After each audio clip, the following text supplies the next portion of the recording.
Gəlin belə bir suala baxaq. Bizə deyir ki, bu ifadənin qiymətini tapın. Burada ilk növbədə gəlin kəsirləri ortaq məxrəcə gətirək. Ortaq məxrəc olacaq sinus 10 dərəcə vurulsun kosinus 10 dərəcə. Sürətdə olacaq kosinus 10 dərəcə çıxılsın kök 3 sinus 10 dərəcə. Belə. İndi burada gəlin sürətdəki ifadəni 2-1-ə vuraq. Məxrəcdə əlbəttə ki 2-1-ə vurmalıyıq. Gəlin sürətdəki ifadəni 2-1-ə vuraq. Olsun 2-1 vurulsun kosinus 10 dərəcə çıxılsın kök 3 sinus 10 dərəcə. Bölünsün məxrəci də 2-1-ə vuraq. 2-1 sinus 10 dərəcə vurulsun kosinus 10 dərəcə. 10 dərəcə. Belə. İndi deməli olacaq nə? Sürəti vurub açsam 2-1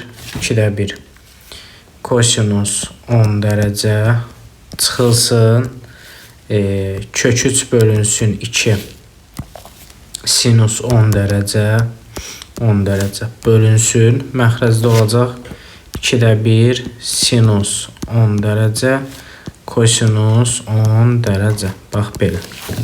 İndi sürətdəki ifadəyə fikir versək, bax bu 2-1 var, bir də ki kök 3 bölü 2. Bu sinus 30 dərəcə və kosinus 30 dərəcədir.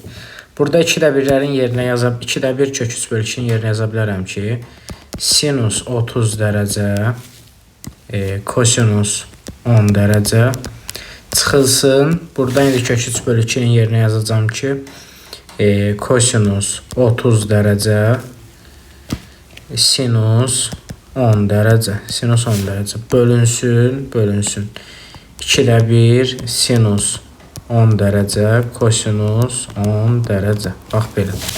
İndi burada nə eləyir bu? Yuxarı sinusun fərq düsturudur. Sinusun fərq düsturu olacaq deməli sinus 30/10 20 dərəcə bölünsün. Gəlin bu 2-1 də yuxarı ataq. Buraya 2 sinus 20 dərəcə. Məxrəcdə qalsın sinus 10 dərəcə kosinus 10 dərəcə. Bu da ki 2 sinus 20 dərəcə. Gəlin sürət və məxrəci yenə 2-yə vuraq. Bir ifadə dəyişməyəcəksiniz. 2 sinus 10 dərəcə kosinus 10 dərəcə. Belə. Sürət eləyir 4 sinus 20 dərəcə. Məxrəc eləyir sinus 20 dərəcə. Bu sinus 20 dərəcələr də gedir. Qalır cavab 4. Deməli, sualın düzgün cavabı oldu 4. Yəni ki, D bəndi.